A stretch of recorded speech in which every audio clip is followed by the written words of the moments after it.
देखो कोरवा जो जनजाति हम आप लोगों को बता रहे हैं, ध्यान देना क्या बोल रहे हैं, कौन सी जनजाति? कोरवा आदिम जनजाति ही है, ठीक है, कोरवा, ठीक। देखो इस कोरवा जनजाति को अति प्राचीन आदिम जनजाति कहा जाता है। अति प्राचीन मतलब बहुत ज़्यादा पुराना, अति प्राचीन आदिम जनजाति कहा जाता है, ठीक है। और ये जो कोरवा जनजाति हम आप लोगों को बता रहे हैं, ये लोग जो है ना मध्य प्रदेश से, याद रखिएगा, आया था। कहाँ से आया था ये लोग? मध्य प्रदेश से आया था। कौन सी जनजाति? कोरवा जनजाति। पूछेगा झारखंड में ये लोग आया, ठीक है, कहाँ से आया? मध्य प्रदेश से आया। कौन सी जनजाति? कोरवा, ठीक है। कहाँ से आया था ये लोग? मध्य प्रदेश से आया था, है ना, कोरवा जनजाति। देखो एक मान्यता है, बोल रहा है कि एक वृक्ष का नाम था कोदेरा, उसी वृक्ष से कोरवा नाम की उत्पत्ति हुई है। ध्यान देना क्या बोल रहे हैं, कोदेरा नाम के वृक्ष से, कोदेरा नाम का जो वृक्ष है हम आपको बता रहे हैं ना, इसी वृक्ष से याद रखिएगा कोरवा नाम की उत्पत्ति हुई है।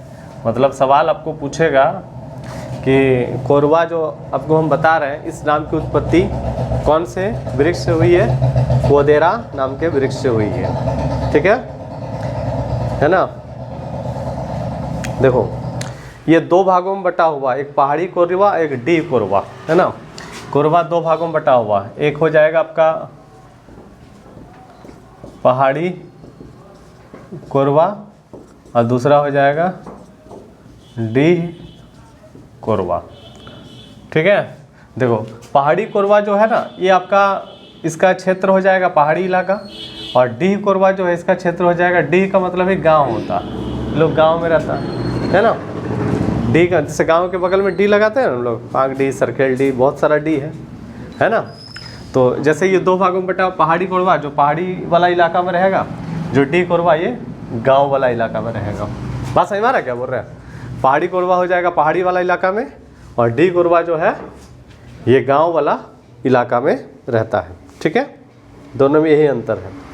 मतलब सवाल आप लोगों को पूछा जाएगा, जो पहाड़ पे रहता है वो पहाड़ी कोरवा है, जो गांव में रहता है वो डी कोरवा है। पहाड़ में जो रहता है वो पहाड़ी कोरवा, जो गांव में रहता है वो क्या हो जाएगा? डी कोरवा हो जाएगा, ठीक। देखो ये जनजाति जो है ना, मूल रूप से ये पलामू प्रमंडल में पाई जाती है ना। तो मूल रूप से पलामू प्रमंडल में पाई जाती है, ठीक है। तो सवाल आप लोगों को पूछा जाएगा कि कोरवा जनजाति जो है ये मुख्य रूप से कहाँ सबसे ज़्यादा पाया जाता है आज के डेट में? तो गढ़वा, पलामू, लातेहार, गुमला। मतलब अभी सबसे ज़्यादा इसकी जनसंख्या कहाँ है? तो याद रखिएगा एक गढ़वा में है, उसके बाद कहाँ है? पलामू है, फिर आपका लातेहार, उसके बाद गुमला, ठीक है। सबसे ज़्यादा गढ़वा में, उसके बाद पलामू, लातेहार, फिर कहाँ हो जाएगा? गुमला, ठीक है। कौन सी जनजाति? कोरवा जनजाति। देखो कोरवा को जो है ना कोलरियन जनजाति समूह का याद रखिएगा जनक माना जाता है। मतलब ये कोरवा जो है एक जाति था प्राचीन जिसका नाम है कोलेरियन। मतलब कोलेरियन जो जाति है ना, इससे संबंधित है ये, आप लोग याद रखिएगा। कोरवा किस जनजाति से, किस जाति से रिलेटेड है? तो कोलेरियन जाति से रिलेटेड है। किस जाति से रिलेटेड है? कोलेरियन जाति से रिलेटेड है, ठीक है। उसके बाद देखो प्रजातीय दृष्टि से कोरवा जो है ये प्रोटोस्टलाइड श्रेणी में आता है। लगभग सब जनजाति तो इसी में है ना। तो प्रजातीय दृष्टि से किस में आएगा? प्रोटोस्टलाइड में आएगा, ठीक। इसकी भाषा जो है ना कोरवा है। अब लोगों को पूछा जाएगा कि इस जनजाति की भाषा क्या है, तो याद रखना कोरवा। इसकी भाषा है कोरवा, लेकिन ये लोग जो प्रयोग करता है ना, ये लोग प्रयोग जो करता है सादरी भाषा का प्रयोग करता है। भाषा क्या है? कोरवा, लेकिन प्रयोग किसका करता है? सादरी का प्रयोग करता है। भाषा है कोरवा, लेकिन प्रयोग किसका करता है? सादरी का प्रयोग करता है। किसका प्रयोग करता है? सादरी का। याद रहेगा। तो ये जो जनजाति हम आपको बताएं, ध्यान दीजिएगा, कौन सी जनजाति? कोरवा जनजाति, है ना। इसकी जनसंख्या आज के डेट में जनसंख्या आज के डेट में याद रखिएगा 35,606 है, ठीक है, जनसंख्या कितना बताएं? 35,606। याद रह जाएगा। कौन सी जनजाति? कोरवा। जनसंख्या पूछेगा कितना है? 35,606। 35,000 कितना बताएं? 606। किस जनजाति की जनसंख्या? कोरवा। ये 2011 वाला जनगणना के हिसाब से है, ठीक है। अभी तो जनसंख्या बढ़ा होगा, लेकिन जब हुआ नहीं है तो उसी के हिसाब से ही डाटा हम लोगों को मिलता है, पूछता भी है, ठीक है। कौन सी जनजाति? कोरवा, ठीक है ना। जब कोरवा जनजाति का जो गांव होता है ना, ज़्यादातर याद रखिएगा वन जंगल वाला ही क्षेत्र में ये लोग रहता है ज़्यादातर, है ना। देखो ध्यान देना, इन लोगों का जो पहनावा होता है तो कोई पहनावा कुछ अलग नहीं होता है, वही आपका पुरुष धोती कुर्ता वगैरह यही सब पहनता है। महिलाएं जो है ये साड़ी पहनती है। और बड़ा ही इम्पोर्टेंट है इन लोगों का जो कहने का मतलब है, जो गहना होता है, गहना वो लोहा, तांबा और कांच का बना होता है। इसको लिखें आप लोग, ये हो गया ना।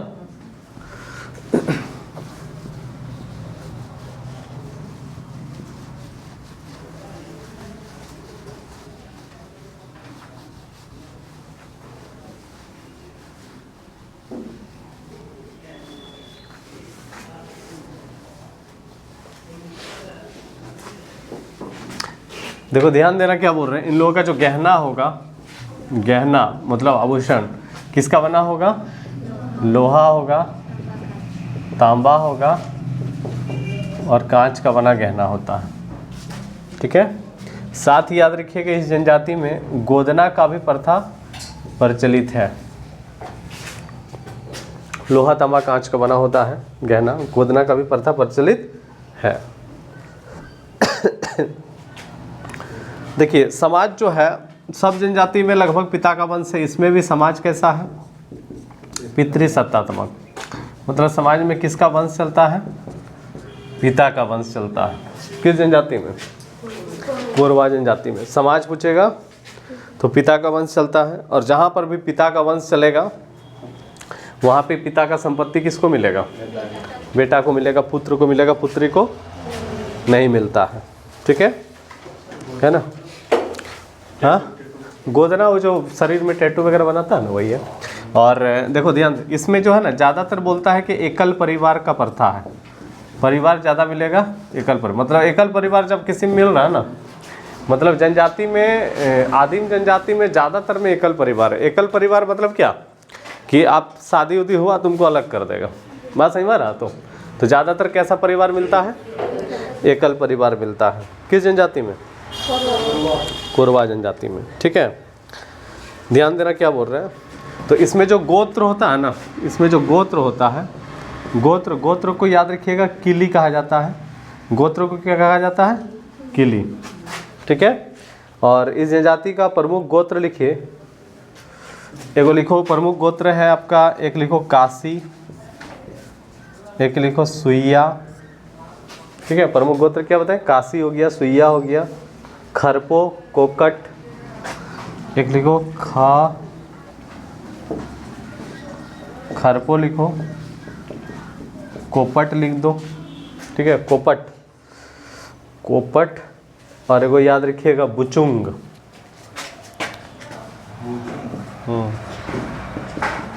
बुचुंग, है ना। कौन सी जनजाति में? काशी, सुइया, खरको, कोपट और बुचुंग, ठीक है। अब देखो ध्यान देना क्या बोल रहे हैं। स्वयं गोत्र विवाह तो सब जनजाति में वर्जित है, इसमें भी वर्जित होगा, ठीक है। अब यहाँ पे देखो ध्यान देना क्या बोल रहे हैं। यहाँ पे जो जैसे ये जो कोपट हम लिखे ना, ये आपको हो सकता है कि आपको कोकट मिले तो घबराना नहीं, ठीक है। एक्चुअल में ये होना चाहिए, कहीं कहीं ये लिखा हुआ रहता है। बात समझ में ना क्या बोल रहे हैं, तो टेंशन नहीं लेना, पौ रहे या कौ रहेगा, ठीक है। तो याद रखिएगा कौन सी जनजाति हम लोग पढ़ रहे हैं? कोरवा जनजाति। कौन सी जनजाति? कोरवा, ठीक है। देखिए कोरवा जनजाति में जब याद रखिएगा बच्चा पैदा होता है तो उसको ईश्वर की कृपा से जन्म लेता है, ठीक है।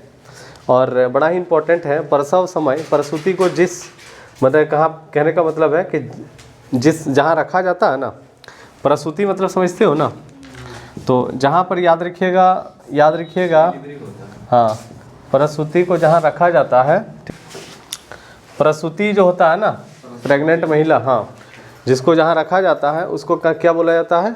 सॉरी कहा जाता है, सॉरी। ठीक है, तो जहाँ प्रसूति को रखा जाता है उसको सॉरी बोला जाता है। और बड़ा ही ध्यान से सुनिएगा, जो महिला याद रखिएगा डिलीवरी करवाती है, ठीक है, उसको याद रखिएगा डागरिन इस जनजाति में बोला जाता है। डागरिन, दाई भी बोलते हैं, लेकिन जनजाति में क्या बोलते हैं? डागरिन। कोरवा एक जनजाति भी तो है।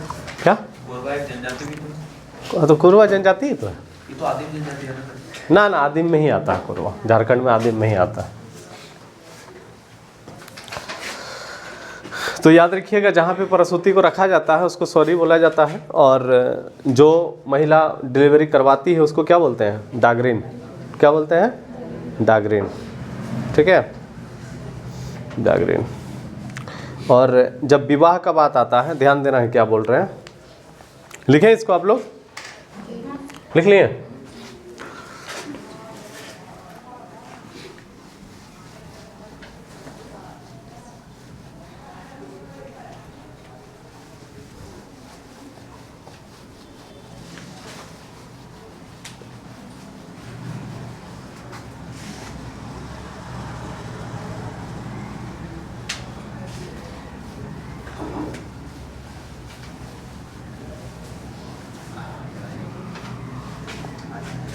देखिए, इस जनजाति में जब आपको विवाह के बारे में सवाल पूछा जाएगा, विवाह के बारे में, तो किसी भी जनजाति में तो याद रखिएगा समगोत्रीय विवाह तो आपका निषेध ही है, मतलब वर्जित ही होगा, चाहे कोई भी जनजाति हो। ठीक है, अब यहाँ पे देखो ध्यान देना क्या बोल रहे हैं, समझना है। बोल रहा है कि विवाह जो होगा ना वो अगुआ के माध्यम से ही होता है। किसके द्वारा होता है? अगुआ। तो इसमें आपको याद रखना है कि जैसे जो अगुआ होता है ना, जो अगुआ होता है इसमें उसको याद रखिएगा अगना कहा जाता है। अगुआ को क्या बोलते हैं? अगना। जो मीडिएटर होता है ना, जो शादी विवाह करवाता है, ठीक है, अगुआ के माध्यम से वो तय की जाती है। ठीक है, और बड़ा ही इम्पोर्टेंट है। इसमें याद रखिएगा जैसे दो प्रकार का विवाह प्रचलित है। ठीक है, एक विवाह को बोलते हैं आपका डोला, है ना, डोला विवाह। ठीक है, क्या हो जाएगा? एगो डोला बता रहे, लिखो डोला, लिखो। डोला जो होता है ना, इसमें शादी लड़के के घर में संपन्न होती है। लड़के के घर। डोला, डोला जो होता है इसमें याद रखिएगा शादी किसके घर में होगा? लड़के के घर, लड़के के घर में शादी होगा। ठीक है, पता चल रहा? तो और अगर याद रखिएगा एक होता है चड़के विवाह का नाम है। ठीक है, इसमें शादी याद रखिएगा लड़की के घर होगा। दोनों में अंतर पता चला? दोनों में अंतर समझ में आया? देखो सिंपल है, जो डोला यदि शादी हो रहा है ना तो इसका मतलब याद रखिएगा लड़की वाला गरीब है। पता चल रहा? तो उसमें बारात नहीं जाएगा डोला में, नहीं समझा? डोला जो शादी होगा इसमें बारात नहीं जाएगा, लड़की को लड़के के घर लेके आया जाएगा, है ना, जो रस्म होता है वो होगा, शादी हो जाएगा। और जो चढ़के होता है ना ये लड़की के घर होता है, मतलब इसमें बारात आएगा। समझ पा रहे हो क्या बोल रहे हैं? इसमें याद, जैसे डोला, इसमें आपको पूछेगा इसमें बारात होता है क्या? नहीं। इसमें याद रखिएगा बारात होता है क्या? हाँ, समझा क्या बोले? लड़की यदि मान लीजिए पैसा वाला है तो ये वाला विवाह होगा, लड़की यदि गरीब है तो ये वाला विवाह होगा। ये और ये आयोजित विवाह में ही आता है, मतलब ये क्या है? अरेंज मैरिज ही है। बात समझ गए? इसके अलावा देखो ध्यान देना क्या बोल रहे हैं, और भी जैसे सेवा विवाह, गोलट विवाह, प्रेम विवाह सब प्रचलित है। मैंने इसके अलावा एक दो तो लिख लीजिए आप लोग, और कौन कौन सा विवाह? तो सेवा विवाह, गोलट विवाह, प्रेम विवाह, ये सब भी प्रचलित है इसमें। सेवा विवाह, गोलट विवाह, प्रेम विवाह। ठीक है, कौन सी जनजाति? कोरवा जनजाति में, है ना। कौन सी जनजाति में? कोरवा। समझ गए? ठीक है, अब देखो ध्यान देना क्या बोल रहे हैं। मृत्यु जो होता है ना इस जनजाति में, मृत्यु, तो शव को जलाने और दफनाने दोनों प्रथा है, मतलब जलाया भी जाता है, दफनाया भी जाता है। तो यहाँ पे एक चीज़ आप लोगों को याद रखना है कि मृतक के जो परिवार होता है वो याद रखिएगा 10 या 15 दिन तक सारे के सारे अशुद्ध रहते हैं। 10 या फिर 15 दिन, मतलब कहने का मतलब ये है कि आपका एक होता है ना छूत जिसको बोलते हैं, वो कितना दिन तक रहता है, तो 2 ठो मानता है, ये 10 दिन या 15 दिन। बात समझ में आ रहा? तो 10 दिन या कितना दिन हो गया, 15 दिन, है ना। अब यहाँ पे एक चीज़ बताओ, जैसे इसका जो आर्थिक जीवन आपको पूछा जाएगा, आर्थिक जीवन मतलब इन लोगों का पेशा क्या होता है, कमाई धमाई, खर्चा कहाँ से चलेगा। तो पहले जैसे जंगल पर जब ये लोग डिपेंड था तो जंगल से आपका कंद मूल फल फूल वगैरह ये सब से चलता होगा। लेकिन आज के डेट में ये लोग क्या करता है, खेती करता है। क्या करता है, खेती। आज ये लोग क्या कर रहा है, खेती कर रहा है, ठीक है। और इन लोगों का जो प्रमुख देवता है वो हो जाएगा सिंह बोंगा। देवता क्या हो जाएगा, सिंह बोंगा, ठीक है, प्रमुख देवता। और याद रखिएगा जो पुजारी होता है ना, पुजारी जो होता है उसको बैगा कहा जाता है। पुजारी को क्या कहते हैं, बैगा। पुजारी को क्या कहते हैं, बैगा, ठीक है। तो एक जैसे पुजारी हो गया बैगा, और जैसे इसका जो बैगा का जो सहयोगी होगा, सहयोगी जो होता है ना, बैगा जो होता है ना, इसका एक सहयोगी भी होता है। इसके सहयोगी को याद रखिएगा देवार कहते हैं, देवार, ठीक है। बैगा का जो सहयोगी होगा उसको क्या बोलते हैं, देवार बोलते हैं। क्या बोलते हैं, देवार, ठीक। देखिए पर्व त्यौहार इन लोगों का, जैसे आपको पर्व पूछेगा कि पर्व क्या क्या है, तो कर्मा है, ठीक है, सरहुल है ना, कर्मा हो गया, सरहुल हो गया, उसके बाद आपका सोहराय हो गया, नवाखनी हो गया। इसके अलावा वही आपका जितना भी है हिंदू का त्यौहार जो होता है ना, दशहरा है ना, होली, दीपावली, सभी लगभग मना लेता है। बाकी ये आपका हो गया कौन सी जनजाति, कोरवा जनजाति। देखो सबसे पहला सवाल तो आप लोगों को याद रखना पड़ेगा कि आदिम जनजाति है, मतलब 8 को आदिम जनजाति है ना, अभी तो हम लोग आदिम ही पढ़ रहे हैं ना। तो पहला आप लोगों को ये याद रखना पड़ेगा कि आदिम जनजाति है ये, सबसे पहले यही सवाल आपको पूछेगा। और आदिम में भी अति प्राचीन, हाँ, आदिम में भी अति प्राचीन है ये, बहुत पुराना, समझ गए। ये हो गया कौन सी जनजाति, कोरवा, ठीक है। चलिए सर असुर जो है वो